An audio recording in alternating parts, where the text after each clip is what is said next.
우리 오늘 본문 말씀 함께 서로 교대로 교독해 보겠습니다. 3장 1절에서 12절 말씀 제가 먼저 읽습니다. 보라, 만군의 여호와께서 예루살렘과 유다가 의리하며 의지하는 것을 제하여 버리시되 곧 그가 의지하는 모든 양식과 그가 의지하는 모든 물과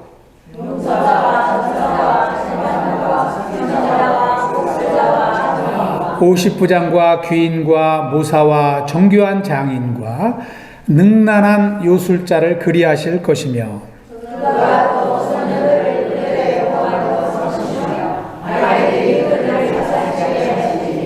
백성이 서로 학대하며 자기 이웃을 잔해하며 아이가 노인에게 비천한 자가 존귀한 자에게 교만할 것이며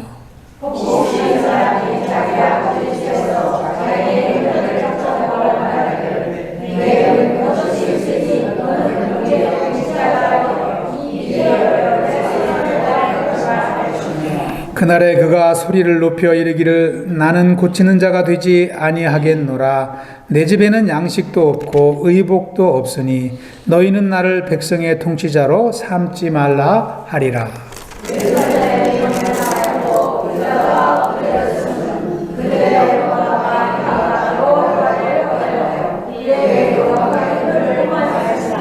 그들의 안색이 불리하게 증거하며 그들의 죄를 말해주고 숨기지 못함이 소돔 같으니 그들의 영혼에 화가 있을진저 그들이 재앙을 자취하였도다.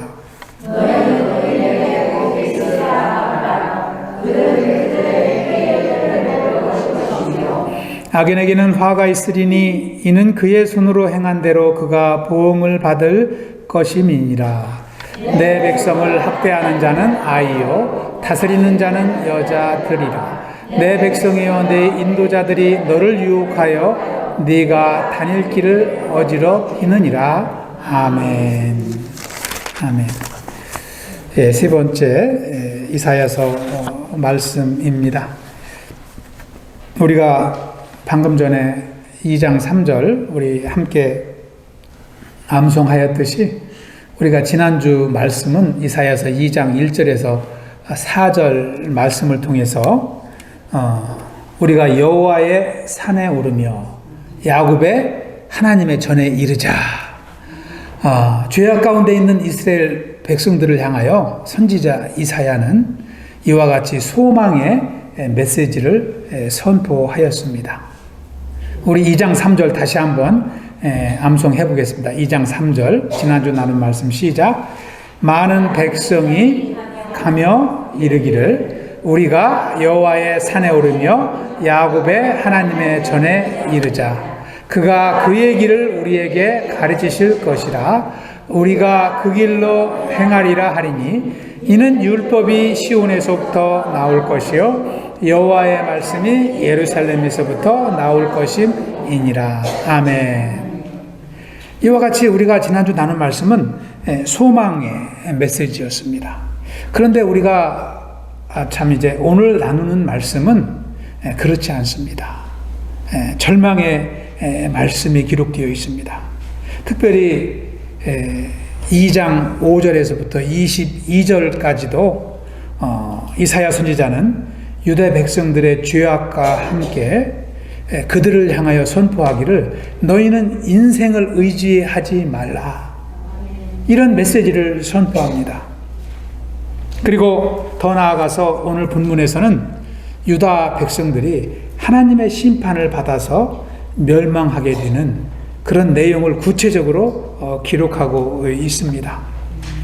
유다의 예루살렘에 살던 유다 백성들의 삶이 그 사회가 온전히 붕괴되는 그런 내용의 말씀이 바로 오늘 말씀입니다. 저와 여러분이 참 오늘 말씀을 통해서 어떻게 유다와 예루살렘이 멸망하게 되는가 살펴보게 됩니다.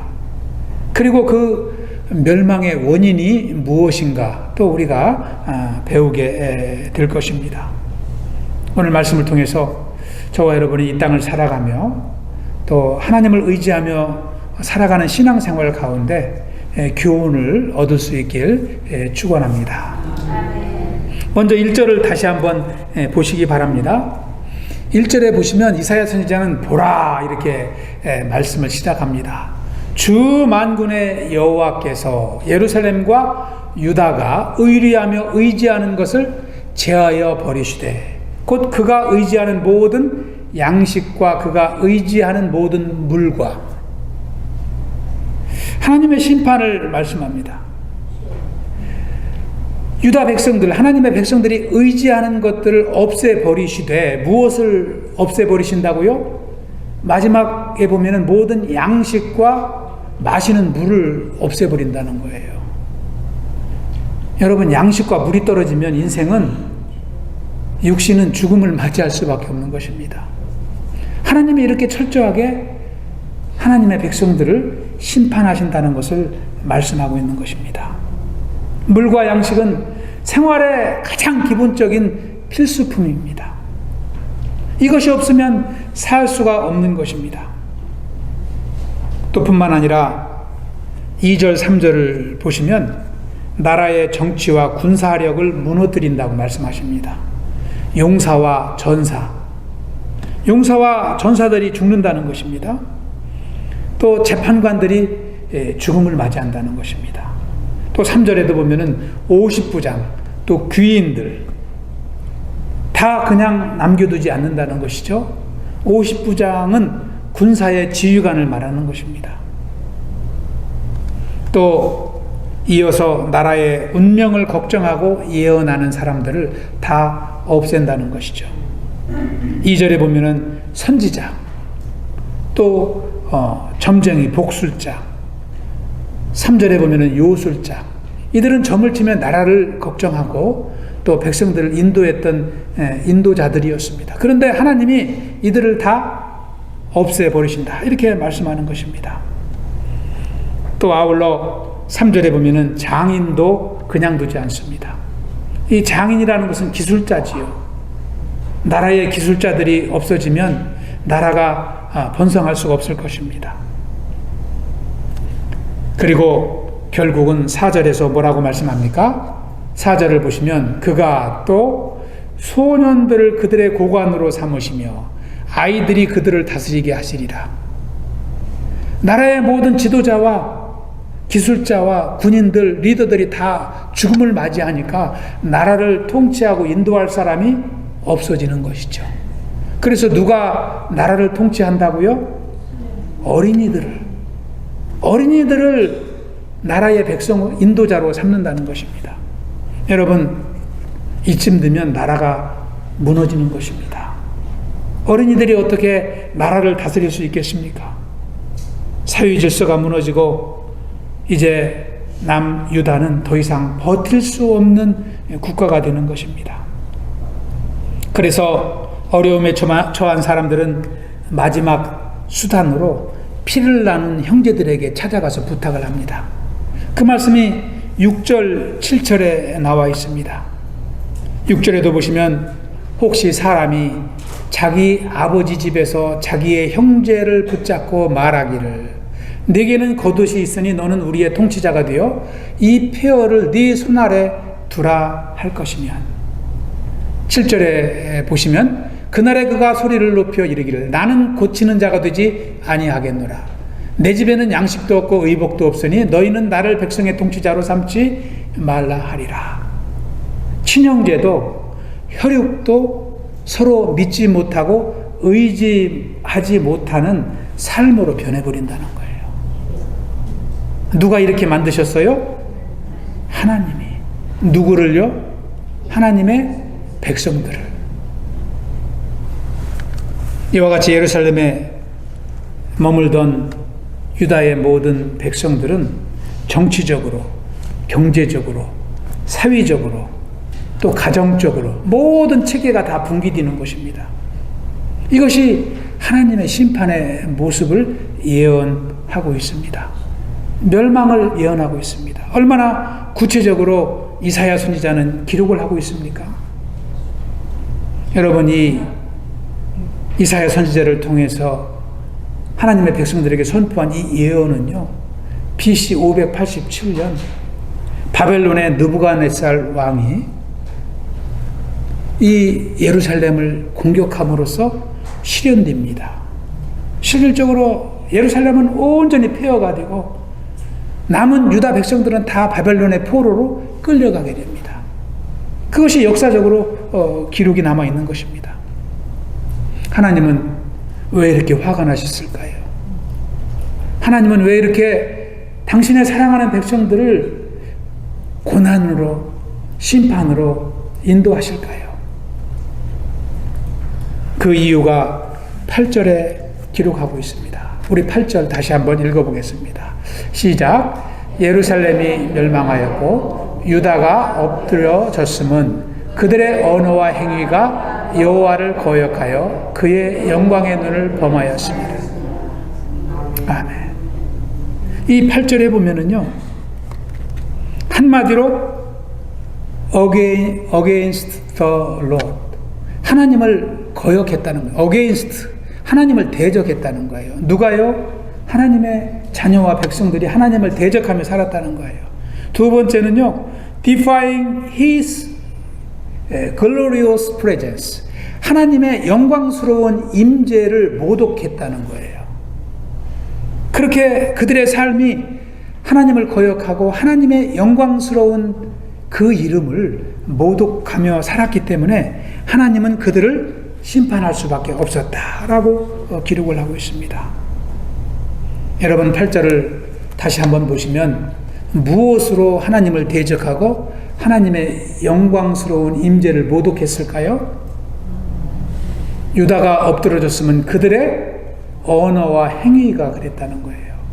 언어와 행위가 하나님 보시기에 참 화를 내시게 했다는 것입니다. 여러분, 하나님의 백성들이 자기가 하고 싶은 말 다 하며 살았다는 거예요. 자기가 하고 싶은 행동대로 다 하면서 예루살렘에서 살았다는 거예요. 이것이 하나님을 화가 나게 한 근본 원인이었습니다. 여러분, 사람은 성격상 자기가 하고 싶은 말을 다 해야지 속이 시원합니다. 그렇죠. 그런데 신자는 그렇게 살면 안 된다는 것을 우리는 말씀을 통해서 교훈을 얻게 되는 것입니다. 여러분, 성도는 하나님이 들으실 때 내가 하는 말을 하나님이 들어도 하나님의 영광을 가리지 않는 말이 되어야 된다는 것이죠. 내가 살아가는 모습이 하나님이 보셔도 하나님에게도 기쁨이 되는 모습을 행실을 하고 살아야 된다는 것입니다. 그런데 예루살렘에 있는 하나님의 백성들은 그렇게 살지 않았습니다. 하나님을 의식하지 않고 자기 멋대로 살아갔던 것입니다. 그래서 이들이 하나님의 화를 자초하게 된 첫 번째 원인은 언어로 하나님을 거역하고 그 말로서 하나님의 영광을 모독했다는 것입니다. 여러분, 십계명 중에 제 3계명이 무엇입니까? 3계명에 보시면 하나님의 이름을 망령되이 부르지 말라는 거예요. 망령되이. 여러분, 10계명에도 들어있습니다. 출애굽기 20장 7절에 보시면 우리 한번 합독합니다. 시작. 여호와는 그의 이름을 망령되게 부르는 자를 죄 없다 하지 아니하리라. 모세를 통하여 하나님은 이 말씀을 백성들에게 주셨지만 백성들은 이 계명과 무관하게 살아갔던 것입니다. 하나님의 이름을 망령되이 일컫는다는 것은 하나님의 성호를 소홀하게 부르는 거예요. 가볍게 여기는 거예요. 이것이 망령되게 부르는 것입니다. 하나님의 이름을 잘못 사용하는 것입니다. 하나님의 이름을 헛되이 부르고 부질없이 부르고 경솔하게 부르고 모욕적으로 부르는 것이죠. 여러분, 사람도요, 이름이 그 사람의 인품을 나타내는 것입니다. 하나님은 이러한 죄를 그냥 지나가지 않으신다고 말씀하십니다. 우리가 하나님의 이름을 부를 때에는 하나님의 영광을 생각해야 돼요. 존귀한 마음을 가지고 하나님의 이름을 부르고 그의 존전에 나아갈 때 하나님과 우리의 관계가 성립되는 것이고 하나님의 영광을 구하게 되는 줄 믿습니다.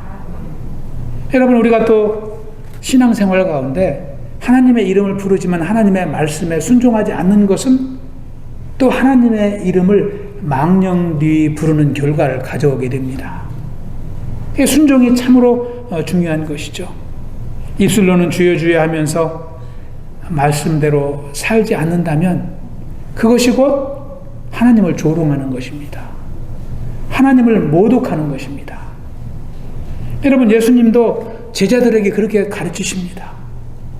누가복음 6장 46절에 보시면 우리 한번 합독하겠습니다. 시작. 너희는 나를 불러 주여 주여 하면서도 어찌하여 내가 말하는 것을 행하지 아니하느냐. 누구에게 가르치신 말씀일까요?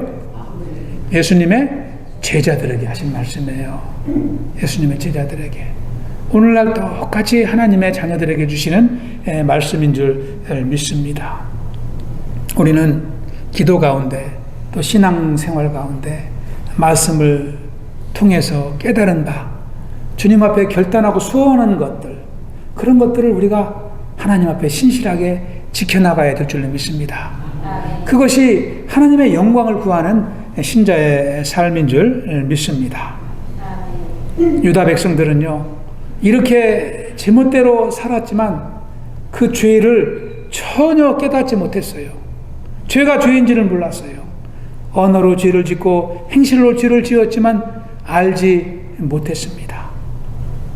구절을 보시면 그 말씀이 기록이 되어 있습니다. 우리 현대인의 성경으로 한번 읽어보겠습니다. 현대인의 성경으로 천천히 읽어봅니다. 시작. 그들의 얼굴 표정이 바로 그들의 죄를 말해주고 있다. 그들의 숨길 수 없는 죄가 소돔 사람들의 죄와 같아서 이제 패망할 운명에 처했으니 이것은 그들이 스스로 불러들인 재앙이다. 그들은 죄를 알지 못했다고 말씀합니다. 우리말 성경에 보면은요, 다시 개역 개정 9절을 한번 볼까요? 개역 개정 9절에 보면은 그들의 안색이 불리하게 증거한다 이렇게 말하고 있어요. 그것은 그들이 죄를 지었는데도 안색을 보니까 안색을 통해서는 그들이 회개한 것이 전혀 느껴지지 않는다는 거예요. 그들의 얼굴 모습을 딱 보면 그대로 하나님께 불순종하는 자녀와 같은 모습이라는 것을 알 수 있다는 것이죠. 이것을, 이런 얼굴을 가지고 철면피 같다고 그러잖아요. 전혀 속과 겉이 다르고 안색이 변하지 않는 그들의 모습을 말씀하고 있는 것입니다. 여러분, 우리가 잘못을 깨닫고 주님 앞에 회개를 하면 우리의 얼굴 모습도 바뀌는 줄 믿습니다. 자기 잘못을 아는 사람은요, 얼굴 모습보다 얼굴부터 겸손해지잖아요. 그런데 유대 백성들은 그렇지 않았습니다. 뻔뻔한 모습을 그대로 하고 있는 것입니다. 그래서 그들은 자기의 죄를 알지 못했기 때문에 죄를 반복해서 진 거예요. 습관적으로 진 것입니다. 그리고 자기들의 죄를 모르기 때문에 숨기려고도 하지 않았어요. 부끄러운 줄도 몰랐어요. 9절에 보면은 마치 소돔 사람들처럼 죄를 행했다 이렇게 기록을 합니다. 이쯤 되면 하나님도 더 이상 인내할 수가 없는 것입니다. 그래서 그들의 최후가 하나님의 심판밖에 없었던 것을 이사야 선지자는 선포하고 있는 것입니다. 두 번째로 예루살렘과 유다의 죄는 무엇일까요? 행위입니다. 그들의 삶이 그들의 죄를 드러낸 것이죠. 하나님과 동행하는 성도들을 보면은, 삶을 보면은 뭐가 풍겨 나옵니까? 그리스도의 향기가 풍겨 나오잖아요. 예? 은혜가 풍겨 나오잖아요. 기쁨이 풍겨 나오잖아요. 예. 그런데 예루살렘에 살았던 남유다 백성들의 겉모습은 하나님의 백성의 모습이 아니었던 것입니다. 그들의 행실을 보면은 전혀 하나님과 무관하게 사는 사람들의 모습을 하고 있었던 것이죠. 그들의 모습이 어떠했을까요? 우리 이사야서 3장 16절에 보면은 그들의 삶의 모습을 단편적으로 일부를 소개하고 있습니다.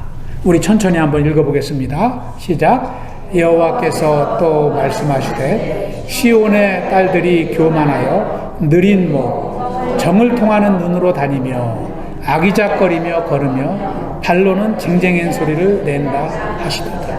아멘. 여러분, 하나님은 참 눈도 좋으셔요. 얼마나 디테일하게 보십니까? 여인들의 모습 하나하나를 다 뜯어보시는 거예요. 그러니 우리의 삶은 얼마나 잘 아실까요? 마음을 헤아리시고 마음만 보시는 게 아니라 우리의 겉모습까지 하나님은 다 헤아리시는 줄 믿습니다. 여기 말씀해 보면은 시온의 딸들이 교만하기 때문에 목을 느리고 다녔다 그랬어요. 목을 빼고 다니는 것은 자기의 몸매를 맵시를 자랑하는 거 아닙니까? 사람들에게 자기를 막 의시대고 자랑하며 다녔다는 것입니다. 또 눈으로 정을 통하고 다녔다는 것은 사람을 호리는 눈빛을 하고 다녔다는 것입니다. 그 여인들의 삶의 목적이 거기에 있는 것이죠. 아기작거리고 걸었다는 것은 다른 말로 말하면 꼬리치고 걸었다는 것입니다. 이들은 하나님을 의식하지 않고 자기의 겉모습을 뽐내며 남자들의 눈길을 끌기 위해서 여인들이 길거리를 배회한 것입니다. 뿐만 아니라 마지막에 보면은 발로는 쟁쟁한 소리를 낸다. 왜 쟁쟁한 소리가 났을까요? 발목에 뭐가 있어요? 그 앵클이 있는 거예요. 앵클. 앵클. 앵클을 차고 일부러 요란한 소리를 내면서 막 이렇게 다닌 것입니다. 여러분, 오늘날도 다르지 않습니다. 도시의 밤은 아름답지만 않습니다. 어느 도시를 불문하고 한국과 미국 어느 도시를 불문하고 술과 퇴폐 문화로 얼룩진 도시를 우리는 쉽게 볼 수 있습니다. 저도 이렇게 뻔듯하게 말씀을 전하고 있지만 청년의 때에 정욕의 노예로 살고 직장생활 가운데 욕심으로 살던 죄인에 불과합니다. 그때를 생각하면 지금 너무나 감사하지 않을 수가 없어요. 욕심으로 살다가 멸망길을 갈 수밖에 없었던 인생인데 하나님은 성령님을 보내주시고 깨닫게 하시고 그것도 미국까지 와서 말씀을 전하게 하시니 참 제가 눈물을 흘리지 않을 수 없는 것입니다. 여러분, 왜 우리가 욕심 따라 정욕 따라 살면 죄가 됩니까? 우리가 육신을 입은 존재인데 왜 그것이 꼭 죄가 될까요? 그것은 하나님을 의지하지 않는 삶의 모습이기 때문입니다. 여기서도 보면은 딸들이 교만하여 이러한 죄 가운데 살았다고 하지 않습니까? 사람의 마음에 하나님을 의지하지 않으면 자신을 의지하는 교만이 자리하기 때문입니다. 그것은 자신을 죄로 이끌어가는 거예요. 자신을 높이는 것 같지만 결국은 자신을 멸망길로 인도한다는 것입니다. 사람의 겉모습과 행동 하나하나는 그 사람의 마음을 표현하는 것인 줄 믿습니다. 그래서 우리는 하나님의 자녀로서 늘 겸손한 모습을 갖춰야 돼요. 하나님을 의지하는 모습으로 살아가야 되는 것입니다. 하나님은 창세기에 보면은요, 여섯째 날 우리 인간을 창조하시고 인간이 거주하는 에덴 동산에 무엇을 두셨어요? 선악과를 두셨어요. 이 선악과를 통해서 하나님과 사람의 관계, 질서를 분명하게 세워주셨어요. 하나님은 우리에게 모든 것을 맡기시고 모든 축복을 다 주셨지만 하나님과 동등한 존재가 아니라는 것을 우리 인간은 알아야 됩니다. 그래서 하나님께 순종하며 살아야 되고 하나님과 차별을 가지고 우리는 살아야 되는데 그것을 망각할 때 우리는 교만의 늪에 빠지게 되는 것입니다. 여자를 만드실 때는 특히 여자를 이렇게 살려고 만드시지 않았습니다. 아름다운 모습을 뽐내며 막 그냥 이렇게 아기작거리며 걸어다니라고, 남자를 유혹하며 살라고 하나님이 만드셨습니까? 그렇지 않다는 것이죠. 하와를 만드실 때는 아담의 일을 돕는 동역자를 만드셨잖아요. 돕는 배필로 만드셨어요.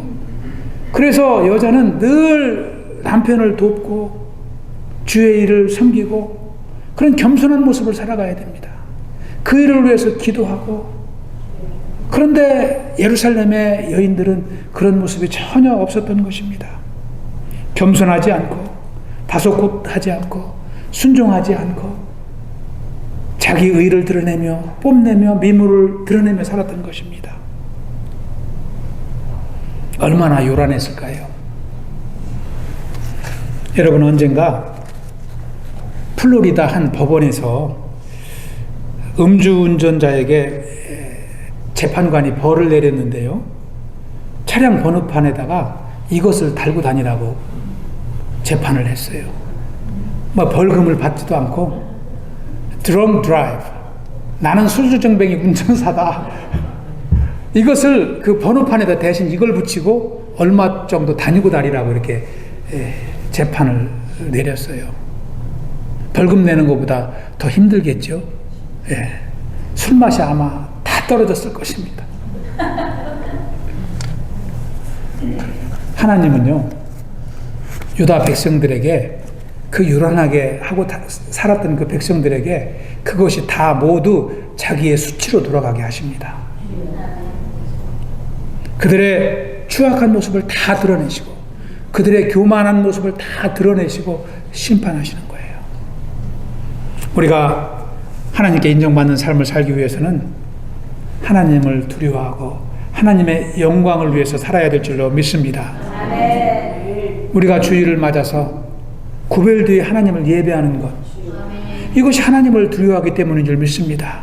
하나님의 영광된 자녀의 삶을 살아가기 위한 삶인 줄 믿습니다. 오늘 말씀을 통해서 하나님의 백성들의 모습을 보면서 우리는 오늘을 사는 우리에게도 많은 생각을 갖게 합니다. 왜요? 우리의 신앙생활 가운데 우리가 나누는 말 한마디, 하루하루의 삶 가운데 하나님의 영광을 가릴 수 있기 때문입니다. 또 이것이 나의 삶을 가로막는 걸림돌이 될 수 있기 때문입니다.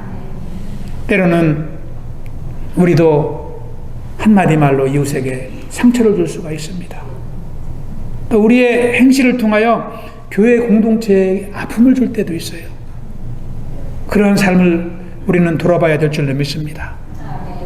저와 여러분이 오늘 말씀을 나누면서 하나님의 백성으로 이 땅을 살아갈 때 우리가 더욱더 경건하게 살아가고 은혜를 누리며 살아가고 하나님과 동행하는 삶을 결단할 수 있길 축원합니다. 결국 하나님이 아닌 어떤 것을 기대하고 의지하는 것은 자신을 실망시키는 결과를 낳게 된다는 것입니다.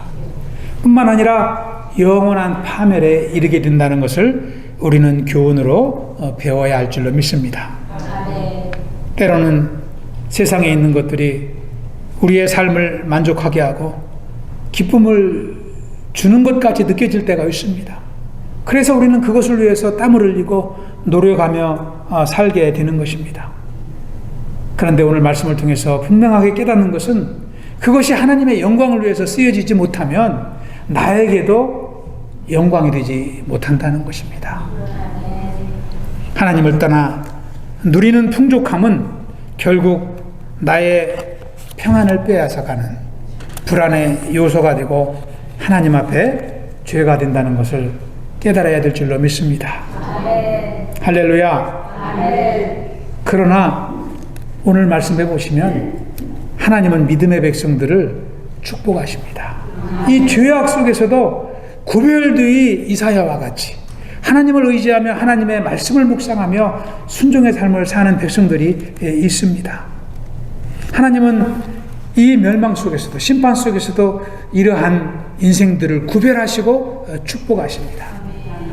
여러분 10절 말씀 우리 다시 한번 합독하겠습니다. 10절 말씀 시작. 너희는 의인에게 복이 있으리라 말하라. 그들은 그들의 행위의 열매를 먹을 것이며. 아멘. 오늘날도 마찬가지 아닙니까? 세상은 악하고 변하지만 믿음으로 사는 인생들을 하나님은 보호하시고 지키시고 축복하십니다. 여러분 야곱에게 12아들이 있었지만 10아들은 동생 요셉을 시기심으로 팔아넘겼습니다. 10아들이 다 시기심으로 살았지만 믿음으로 살았던 요셉 한 사람을 하나님은 쓰시지 않습니까? 그 한 사람을 통해서 가족을 구원하시고 나라를 구원하시는 줄 믿습니다. 저와 여러분이 요셉과 같은 쓰임받는 인생을 살아갈 수 있기를 축원합니다. 그래서 사도 바울은 고린도 성도들에게 이렇게 권면합니다. 고린도전서 10장 31절 시작. 그런즉 너희가 먹든지 마시든지 무엇을 하든지 다 하나님의 영광을 위하여 하라. 아멘. 무엇을 하든지 다 하나님의 영광을 위하여 하라.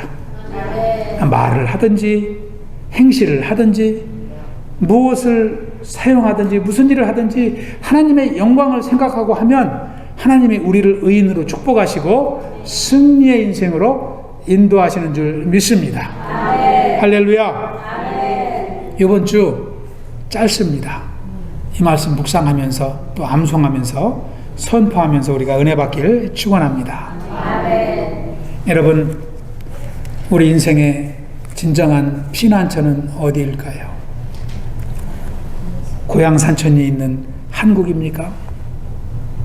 아니면 물질 문명이 잘 발달된 이 선진국가 미국입니까? 여러분 어디에다가 여러분의 뼈를 묻을 거예요? 여러분을 맞아줄 고향은 어디입니까? 하나님의 품인 줄 믿습니다. 하나님의 품인 줄 믿습니다. 우리가 하나님의 품에 어떻게 갈 수 있어요? 무엇을 하든지 다 하나님의 영광을 위해서 해야 됩니다. 이것이 우리가 하나님의 품에 안기는 비결인 줄 믿습니다. 여러분 시편 91편 2절에 보니까 시인은 여호와 하나님을 가리켜 이렇게 노래합니다. 여호와는 나의 피난처요 요새시며 내가 신뢰하는 하나님이시라. 우리가 이 땅을 살아가는 동안 날마다 하루하루 말씀 붙잡고 살아가는 동안 우리가 이렇게 노래하며 살아갈 수 있길 축복합니다. 할렐루야. 우리 사랑하는 코보교회 온 성도님들이 참 지금까지도 그렇게 살아왔지만 앞으로도 한마디의 말로 한 영혼을 위로하고 우리의 행실을 통해서 하나님께 기쁨을 올려드리는 그런 믿음의 공동체로 살아갈 수 있길 축복합니다. 우리 말씀을 마치며 마지막으로 함께 한번 해보겠습니다. 하나님의 영광을 위해 살아갑시다. 예, let's live for the glory of God. 우리가 하나님의 영광을 위해서 쓰임받는 삶이 되시길 축원합니다. 기도하겠습니다. 아버지 감사합니다. 주님께서 또 이사야서 말씀을 통해서 또 하나님의 구속의 섭리를 깨닫게 하시고 하나님의 원하시는 삶이 무엇인지 다시 한번 발견할 수 있도록 인도하시니 감사를 드립니다. 아버지 죄악된 세상 가운데 참 나은 사람 구원하여 주시고 하나님의 자녀로 백성으로 인도하시는 주님을 찬양합니다. 아버지 주님께서 날마다 함께 동행하여 주시고 내 삶을 주장하여 주시옵소서. 내 입술을 주장하여 주시옵소서. 나의 발길을 인도하여 주시옵소서. 그리하여 우리의 참 이제 언어와 행실로 하나님께 영광 돌리게 하시고 한 영혼을 구원하는 귀한 참 이제 쓰임받는 자녀의 삶이 되도록 축복하여 주시옵소서. 감사하오며 예수님 이름으로 기도하옵나이다. 아멘.